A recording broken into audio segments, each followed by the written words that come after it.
There is a better way, a clear path forward. Listen. There's a lot of work ahead. You heard about it today. Channeling Jane, I just want to remind you, you have power. United, you have strength.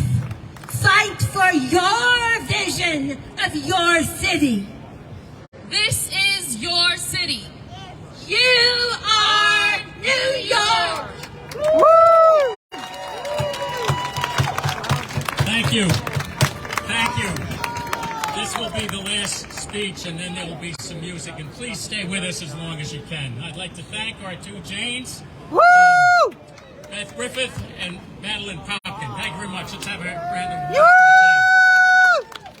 So look, thank you all so much for being here on the steps of the Farley Post Office in the very heart of the Miracle on 34th Street neighborhood.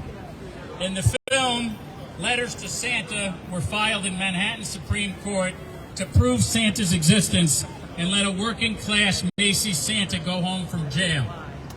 We may need to file more serious papers in New York court system to stop the pathetic plan to demolish this neighborhood and to lift the terror felt by area residents, many working-class folks, small businesses, and advocates of our built environment as a result of the proposed demolition of so much that is dear to us.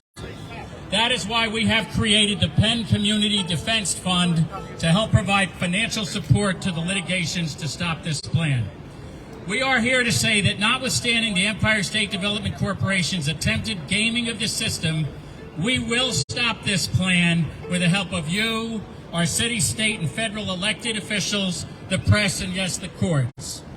Jane Jacobs tried to teach us the value of cityscapes. While her attempt to protect Penn Station 60 years ago was unsuccessful, it was a rare loss for her and the simple truths of her ideas. Jane Jacobs did, however, protect the very 30th Street neighborhood we are trying to save from the Robert Moses Mid-Manhattan Expressway, and she and the people won, and some of you who were there, I see out here, are here, and that's a real vote of confidence for us. So now the bad guys are back again for this neighborhood, and we need to stand in unified opposition to this retread of a very bad idea. Why is it a bad plan? It continues dated transit ideas from the mid-50s and ignores the modern standard of through running. Through running will cost a fraction of what their plan costs and does not require the demolition of any buildings on 30th and 31st Street. Their opposition to through running is based on patent falsehoods and disinformation. Don't take it from me. Read Alan Levy's critique of their opposition to through running in pedestrianobserver.com and draw your own conclusions. It is a bad plan because it does not provide a world-class transit operating model or an above-ground train station. No honest observer would call the underground spit shine they have planned for the current atrocity of Penn Station as a world-class resolution of the problem. They can compare its underground footprint to Grand Central or other world-class stations, but that does not put their plan on the same level as Grand Central, Washington's Union Station, or Philadelphia's 30th Street Station. Their claimed support for the public realm improvements is belied by their own renderings. Look closely and you will see a Madison Square Garden truck bay right next to the mid-block entrance to the station. Most of what they are giving us is really street closings to accommodate the density that will overwhelm our sidewalks. Governor Hochul's plan is not a latter-day Rockefeller Center or even a Battery Park City. It is a compromise built from gimmicky financing to support a prominent campaign donor.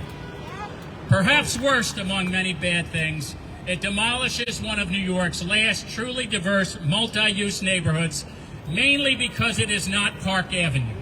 Bogusly, governments consider the Penn Station neighborhood and others like it to be blighted and therefore feel justified in demolishing them. Enough is enough. Let's withdraw this plan. Let's build a modern through-running plan that requires no demolition.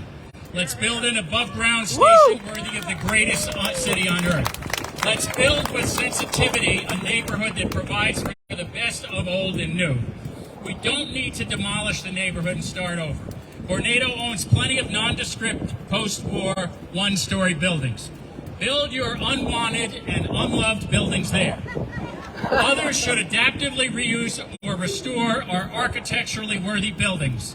The post office behind me being an excellent example of adaptive reuse.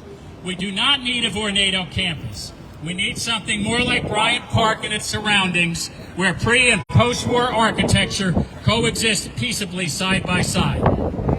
ESD says our plan is unrealistic and that it is urgent that their plan goes forward in order to ensure federal dollars. Not so fast.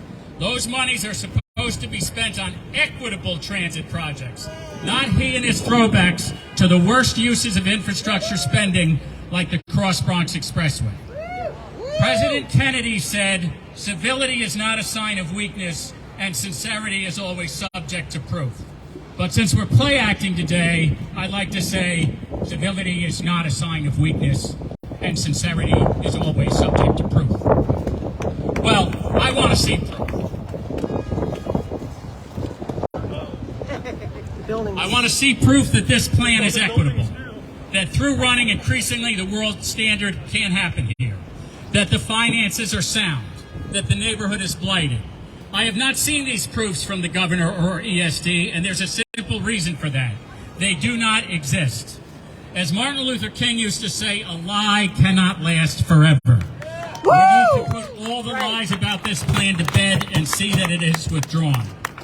I was honored recently to meet with a distinguished professor of civil engineering at CUNY, City University, New York, and former head of the Chicago Transit Authority, Dr. Robert Paswell, to discuss these matters.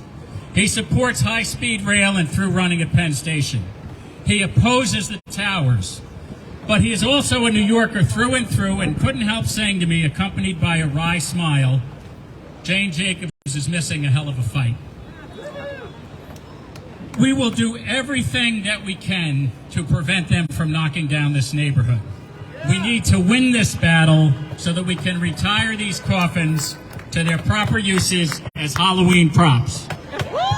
Please help us accomplish that. We have a closing folk song, and then we're going to have more music from Steve Marshall and the Music Street Band. And you are encouraged to sing along